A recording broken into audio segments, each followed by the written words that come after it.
com a pele pronta, começamos pela limpeza, que é super importante, hidratação. A base Face and Body, que é uma base à base d'água super leve, foi aplicada com a mão para ter esse efeito ainda mais natural. Em algumas regiões a gente precisava de mais cobertura, eu pressionei com os dedos. Aí um pouquinho de corretivo onde era necessário também. Pó, e com muita prudência, de uma maneira homeopática, na zona T, embaixo dos olhos. E agora a gente vai começar a colocar esses pequenos elementos que essa maquiagem tem, algumas sutilezas. Por velhos cílios da Manu, estou passando máscara de cílios marrom. Mas com esse pincelzinho aqui, que é uma vassourinha, então ele garante que eu vou ter aqui leitura de cílios e novo máscara de cílios. Só para abrir um pouco o olhar. Batom, vou aplicar com a ponta dos dedos, estou usando crosswire. Não quero que pareça que ela está de batom e sim que a boca dela é dessa cor, mais uma vez. Então eu faço esse movimento com a ponta do anelar, que é o nosso dedo mais bobinho, né? Ele não vai por muita força. A lembrança dessa cor eu trago aqui para a bochecha, um pouquinho mais alto, só para devolver o cabelo estiloso, para dar um sombreguinho essa ponta.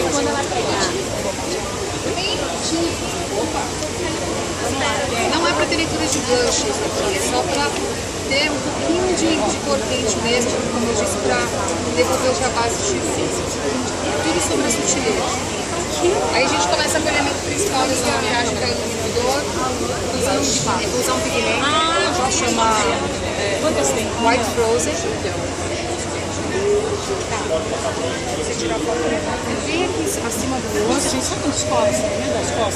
Do osso da maçã e no osso da sobrancelha também. Eles fazem um mínimo. Nossa, você falou dela outro dia, ela tava dando entrevista. Essa aqui é a brincadeira que na passarela vai flertar com a luz e vai fazer magia para essa maquiagem aqui. Eu tenho as roupas já tem uma riqueza absurda, então aqui a gente filmou a defesa da maquiagem, esse tipo de um elão, um je ne sais quoi. Deixa eu usar esse pigmento que flerta com a luz, como eu disse, e vai mudando de cor conforme a luz se movimenta.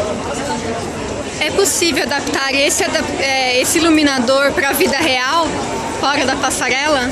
É possível adaptar esse iluminador para a vida real, sim. Eu faria ele um pouco, talvez, mais concentrado aqui no topo do osso. Subiria ele no campo aqui, fazendo esse C que eu faço no desfile. E mesmo aqui no topo no osso, na margem da sobrancelha, a gente poderia colocar assim, mas só um toquezinho, sem necessariamente fazer essa junção aqui. Aí você deixa ela um pouquinho mais comercial, mais palatável e mais fácil. Você não sai muito da zona de conforto, você vai se sentir numa passarela, né?